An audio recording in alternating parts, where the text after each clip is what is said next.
अब क्या कहूं, आदत से भी लाचार हूं। वित्त मंत्री साहिबा है नहीं, शायद एमओएस वित्त मंत्री होंगे।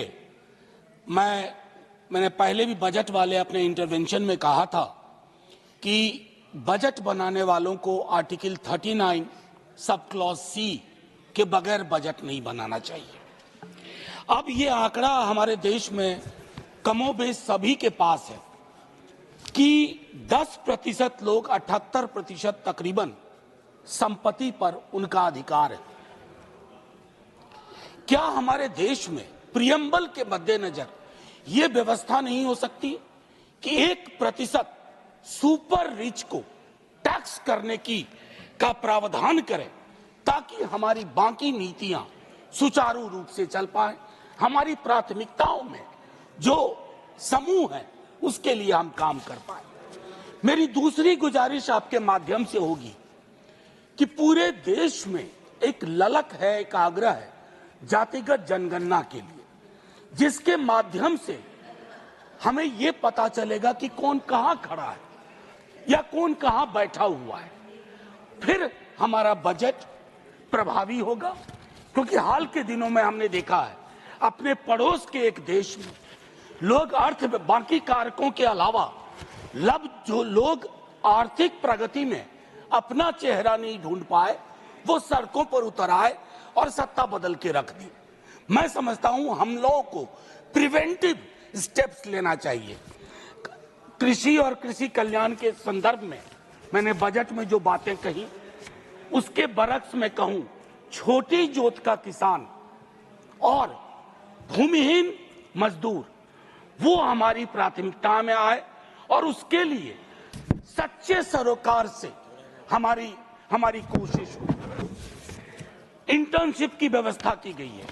बेरोजगारी के इस आलम में इंटर्नशिप ऊंट के मुंह में जीरा भी नहीं कह सकता हूं मैंने पहले भी कहा था 5,000 रुपए की इंटर्नशिप प्रति मास मतलब होता है 166 रुपए 66 पैसे प्रतिदिन।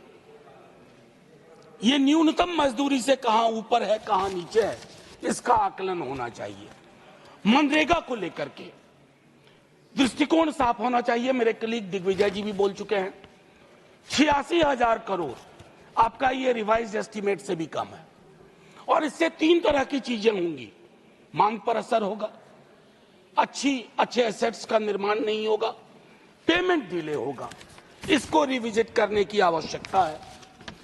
लेबर अनएम्प्लॉयमेंट में आप एलोकेशन देख लीजिए। मैं जानता हूं संगठित क्षेत्र में एम्प्लॉयमेंट का सिचुएशन सैचुरेशन पे है सर, मशीनीकरण हुआ है, लेकिन असंगठित क्षेत्र में समायोजन की अभूतपूर्व क्षमता है।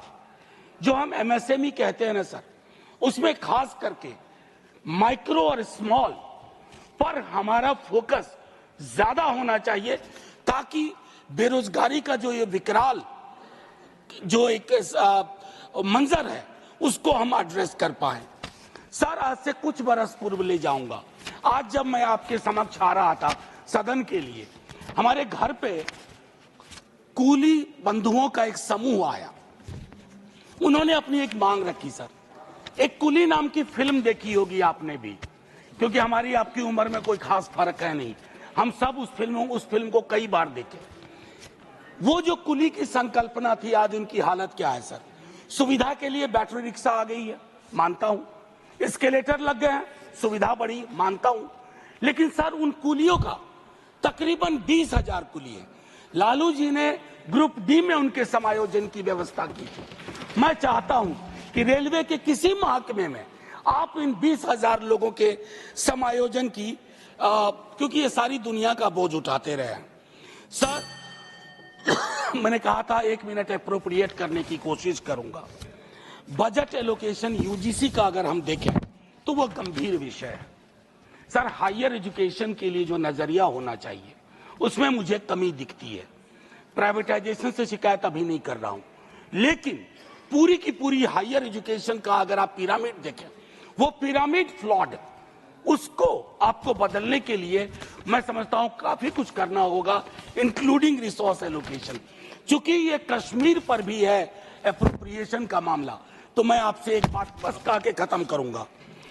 फाइनेंस मिनिस्ट्री ने 20% कट किया है इंपोर्ट ड्यूटी में वॉलनट और एप्पल में। लोअर प्राइस के कारण कश्मीर के कृषकों की समस्या अब समझिए।